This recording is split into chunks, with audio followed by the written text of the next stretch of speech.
What's up guys, it's Flash with tradingwithflash.com. In this video, I'm going to break down some of the swing trading strategies and techniques I like to use, and I think they might help you guys, so stay tuned.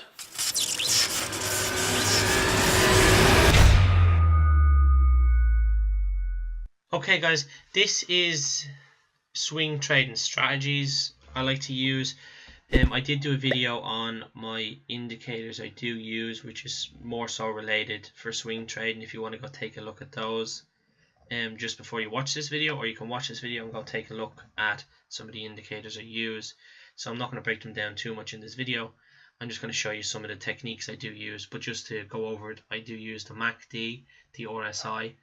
I do have a 9 EMA, 25, 50, 100 and a 200 EMA. I like to use the rainbow crossover, but we'll go over some of the techniques I like to use when swing trading. Now there's two techniques I like to use. Either I like to use a conservative play, which means I'm waiting for the confirmation above EMAs, or I'm going to get a bottom feeder or a bottom bounce at support, which aren't confirmed. It's kind of like catching a falling knife. But I'm just going to show you two of them very quickly. When you're swing trading, I tend to only look at the daily. I like to see what pattern is making on the weekly just to kind of clean it up. But the daily is where I like to look, depending on what software you use. This is the SureTrader one. So I think this is in comparison to the 180-day on TD Ameritrade. I'm not 100% sure. So I like to use the daily. I also like to look at the hourly just to get a bit of a clearer picture on what's going on if I am in the stock, and maybe for an entry on, I would kind of flick back towards the daily, the hourly, and kind of to try find an entry maybe on the 15 as well, to see where would I like a pullback to get in at. But I would be reading off the support and resistances for the daily as well, also the hourly, but we're just going to look at the daily for now as what we're trying to judge for the entry on this particular style of trading. So this would be a more conservative trade. This is DRIP, just for an example. It is an ETF, but just don't mind that it's an ETF. We're just looking for the style of trading that we're doing. So you can or you can't, you don't have to draw your trends. This was confirming a complete downtrend. It's not necessary to draw the bottom one, but some people like to just to get your buy points of your trends. This is a complete downtrend for months. Although we did have a bounce back, as I said, from the trend lines, this would kind of give you your buy points if you were doing that style, but we're not going to cover that today. But overall, the last few months, this was in a downtrend. Again, it did offer some great margins of opportunity along the way, but in all, downtrend. So what we're looking for here, it's downtrending all the way, and this is a 9 EMA, the green one. If anyone's confused by my colors in the EMAs, they're up here, as you can see on the top left hand side of the screen. So it is completely in the downtrend. There's a support there, 940. But not that important for now. What we're looking for on this is it's following the 9. It's getting close to it, as you can see on the way down, but our confirmation, what we're looking for here, is when it breaks above it and a candle holds the 9 on the daily. This is very important for conservative swing trading technique. So you're looking, although the first day it broke the candle, it didn't settle. As you can see, the top wick here, it was pushed back down, but it did settle on the second day. Although it was dojiing, it still held above it. So that's what we're looking for here. We would have entered here above the break and for it to hold on this EMA on the second day. Some people would get into it on the first. Just depends on your risk to reward. And some people would get in on the confirmation of the bounce here for the ride up. And if it was rejected, so be it. They're up 50 cents. But we'll cover that in the next style of swing trading, but this is more conservative one, so they're getting in of the confirmation of the hold of the EMA, and then all they're doing is they're riding it up, because that confirmed the EMA turned around, pointed in upwards direction. That confirmed an uptrend, reading off the EMA, and that if that's your technique you're using, then it worked great. And all you're doing, sorry, this screen's messing up, is jumping on, riding up. Also your other indicators confirmed it as well. your MACD was below 30 and you got a crossover on, sorry, your RSI was below 30 and you got a crossover on your MACD. Where would your stop point be in this trade, for example? Well, as soon as it started to break pattern, to me that would be an indication to get out.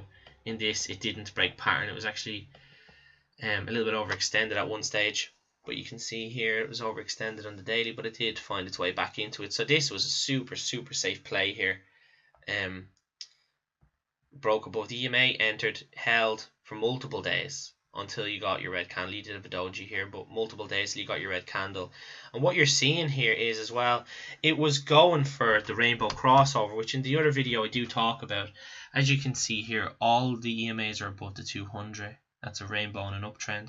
As soon as they all cross the 200, they're changing into a rainbow downtrend.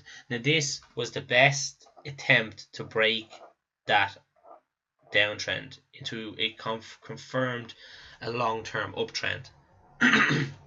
So that's one of the styles there, but I do talk about that in the other video. But this is a conservative swing trade play. I'm going to just try find one for you that would be a dangerous play.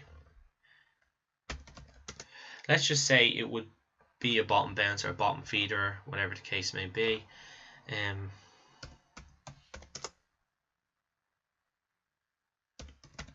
Just for chart patterns, we'll just go use DGAS. Again, it's an ETF, it doesn't make a difference. So this, as you can see here on DGAS, it's fallen. It is a lot away from the EMA that we just spoke about, that tactic that we've used back there in the previous chart we broke down. It's a completely different style of tactic to attack this trader. If it, essentially you're catching a fallen knife, but this actually limits your risk, in my opinion. This is a lot safer in terms of risk to reward, because if it doesn't work, your risk is small. But in terms of the other one, you're risking a small amount as well. You're just giving up a lot of gain for it, and you're just waiting for more of a confirmation. This is what you're doing, is you're taking a chance on it that it will hold. If it doesn't and it breaks, well then your stop would be extremely tight on it because it hasn't confirmed and it's still going down. But the other one is you're just waiting for confirmation. Although you get it, you're leaving a bit of room, a bit of money on the table. But if that's your style of trading, it doesn't make a difference. So this is just the opposite style of trading we're going to break down. So it is miles away from the 9 EMA here, which we like to read on the daily. So if that was your style of entry, you would have to wait till that comes down, starts to point up, and the candles sit above it. But what you're doing in this one is you're looking at the previous support lines. As you can see, around 2070 maybe is a huge support on it.